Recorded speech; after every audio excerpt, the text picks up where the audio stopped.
नमस्कार, आप देख रहे हैं सिटी सेंटर शो। मुंबई से मैं हूं पूजा भारद्वाज और शो की शुरुआत कर रहे हैं उत्तर प्रदेश की खबर से। उत्तर प्रदेश के मेरठ से आज दिल दहला देने वाली ये खबर आई, जहां अपने प्रेमी के साथ मिलकर एक पत्नी ने अपने पति की ही हत्या कर दी। शव के दोनों ने कई टुकड़े किए और ड्रम में भरकर उसे सीमेंट से सील कर दिया। अब इस मर्डर केस में नए खुलासे सामने आ रहे हैं। एसपी सिटी मेरठ ने प्रेस कॉन्फ्रेंस में ये बताया कि सारी प्लानिंग मुस्कान की थी। मुस्कान ने कुछ स्नैपचैट पर फेक आईडी बना रखी थी और अपने प्रेमी साहिल को किसी तरह से हत्या करने के लिए मना लिया था। आरोपी साहिल के कमरे की तस्वीरें भी सामने आई हैं। कुछ तंत्र मंत्र जैसी चीजें उसके कमरे में बनी हुई थी। वहीं आरोपी साहिल की कोर्ट में पेशी के वक्त वकीलों ने उसकी पिटाई की।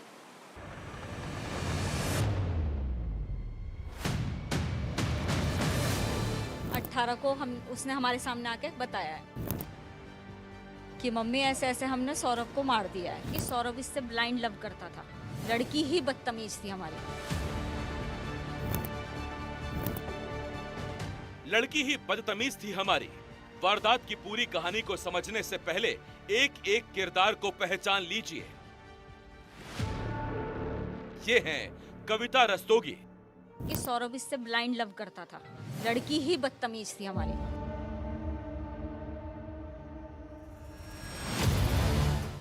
और कविता जिस सौरभ का नाम ले रही हैं, उनका पूरा नाम है सौरभ राजपूत, जो कि कविता रस्तोगी के दामाद हैं।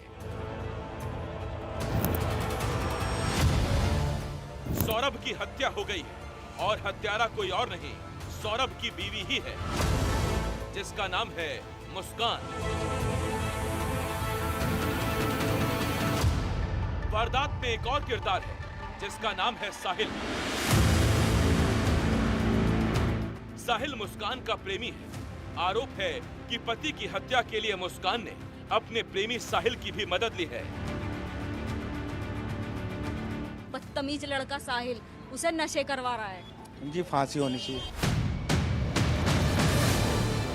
ये मेरठ का ब्रह्मपुरी इलाका है और यही वो घर है जिसमें वारदात को अंजाम दिया गया।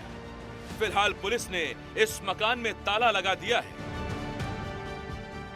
24 फरवरी को जो सौरभ राजपूत हैं वो लंदन से लौटे थे और वो इस घर में आए थे, और उनकी जो 6 साल की बेटी है उसका जन्मदिन 28 फरवरी को था, और बर्थडे के बाद यानी कि 4 मार्च को इसी घर के अंदर सौरभ की हत्या को अंजाम दिया गया। आरोप है कि 4 मार्च को हत्या से पहले मुस्कान ने सौरभ के खाने में नींद की गोलियां मिला दी। जब सौरभ बेहोश हो गया तो उसकी पत्नी मुस्कान ने अपने प्रेमी साहिल के साथ मिलकर सौरभ के 15 टुकड़े कर दिए। हत्या को अंजाम देने के बाद मुस्कान और साहिल ने सौरभ की डेड बॉडी को नीले रंग के ड्रम में डाल दिया। इतना ही नहीं, दोनों ने ड्रम को सीमेंट से भर दिया। मेरठ के इस इलाके में हड़कंप मचा हुआ है। आखिर एक पत्नी ने प्रेमी के साथ मिलकर अपने पति की हत्या क्यों की? वारदात का तरीका तो रोंगटे खड़े करने वाला है ही, जो कारण सामने आ रहे हैं वो भी हैरान करने वाले हैं। Himachal Pradesh power corporation limited के चीफ इंजीनियर विमल नेगी का शव कल बिलासपुर जिले से बरामद हुआ था। 10 मार्च से वो लापता थे। अब इस मामले में विपक्ष ने सीबीआई जांच की मांग की है। हिमाचल विधानसभा में नेता विपक्ष जयराम ठाकुर ने आरोप लगाया है कि हिमाचल पावर कॉर्पोरेशन में पिछले 1-1.5 साल से काफी गंभीर मामले चल रहे हैं, जिसके चलते अधिकारियों की प्रताड़ना और उनके साथ दुर्व्यवहार हो रहा है। उनका नतीजा है कि नेगी के साथ ऐसा हुआ, उनकी हत्या हुई है या फिर उन्होंने आत्महत्या की है, ये जांच का विषय है। उन्होंने कहा कि इस मामले में सरकार भी गंभीर नहीं है, इसलिए मामले की सीबीआई जांच होनी चाहिए। हिमाचल पावर कॉर्पोरेशन के चीफ इंजीनियर विमल नेगी की मौत का मामला हिमाचल प्रदेश में गहरा गया है। परिवार कॉर्पोरेशन पर प्रताड़ना का आरोप लगा रहा है। विमल नेगी का शव लेकर उनके परिजन हिमाचल पावर कॉर्पोरेशन के 2 अधिकारियों को निलंबित करने की मांग कर रहे हैं। आरोप है कि एमडी हरिकेश मीणा और डायरेक्टर विद्युत देसराज ने चीफ इंजीनियर विमल नेगी को प्रताड़ित किया, जिसकी वजह से उन्होंने जान दी। हिमाचल पावर कॉर्पोरेशन के चीफ इंजीनियर विमल नेगी 9 दिन से लापता थे। उनका शव भाखड़ा नागल डैम में बरामद हुआ। परिवार सीबीआई जांच की मांग कर रहा है। 2 दिन से मैं जा रही हूँ, 12 तारीख से मैं यूँ 18 तारीख तक सरकार की घूम घूम के थक गई। सीएम साहब ने बोला पहले आ जाते हम कर लेते। सीएम साहब ने बोला कि डीआईजी लेवल पे एसआईटी हम करेंगे गठित। डीजी उनको फोन कर दिया था उन्होंने मेरे सामने ही। बट उन्होंने जो एसआईटी की कमेटी अभी गठित करी ना, उसमें डीएसपी क्या करेगा? एसपी नहीं उसकी बात सुनेगा। परिवार की शिकायत है कि विभाग उन पर धांधली करने का दबाव डाल रहा था। समय रहते राज्य सरकार ने मामले को गंभीरता से नहीं लिया, जिसकी वजह से एक ईमानदार आदमी को यह कदम उठाना पड़ा। बढ़ते आगे बात करते हैं नागपुर हिंसा की। इस मामले में महिला पुलिस कर्मियों ने शिकायत की है कि दंगाइयों ने उनके साथ बदसलूकी की, उनकी वर्दी खींची, उनके साथ अश्लील हरकतें की। अब इस मामले में एक एफआईआर दर्ज हुई है। फिलहाल पुलिस दंगाइयों की पहचान में जुटी हुई है।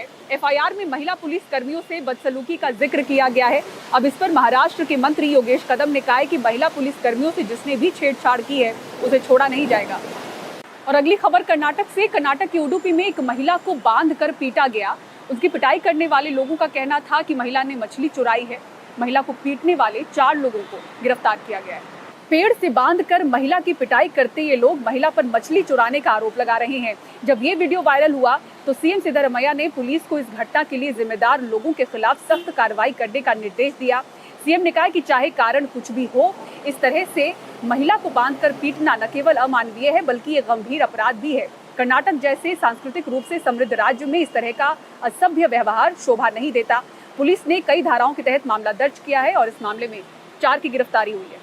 और कोचिंग के कारोबार पर जरूरी अंकुश लगाने के लिए कोचिंग से जुड़ा एक विधेयक राजस्थान विधानसभा में पेश किया गया। माना जा रहा है कि इससे कोचिंग संस्थानों की मनमानी पर रोक लगाई जा सकेगी। हालांकि इससे पहले जो ड्राफ्ट विधेयक पेश हुआ था उसके 2 प्रावधान इससे हटा लिए गए। राजस्थान विधानसभा में कोचिंग सेंटर नियंत्रण और विनियम विधेयक।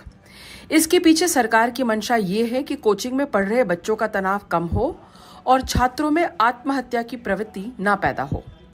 इस संदर्भ में बिल में कई सकारात्मक प्रावधान हैं। कोचिंग पर नियंत्रण रखने के लिए एक प्राधिकरण का गठन, हर जिले में कोचिंग पर निगरानी रखने के लिए समितियां, छात्रों के लिए मनोचिकित्सकों से परामर्श की सुविधा, उन छात्रों के लिए मदद जो क्लास में पिछड़ रहे हैं, 1 दिन पढ़ाई से छुट्टी और मनोरंजन का आयोजन, छुट्टी के बाद एग्जाम नहीं रखना, कोचिंग सिर्फ 5 घंटे दिन में, और अगर कोई छात्र कोचिंग छोड़ना चाहे तो आसानी से फीस वापसी। लेकिन इस विधेयक में 2 अहम पहलू नहीं जोड़े गए हैं। बिल के पहले प्रारूप में सरकार ने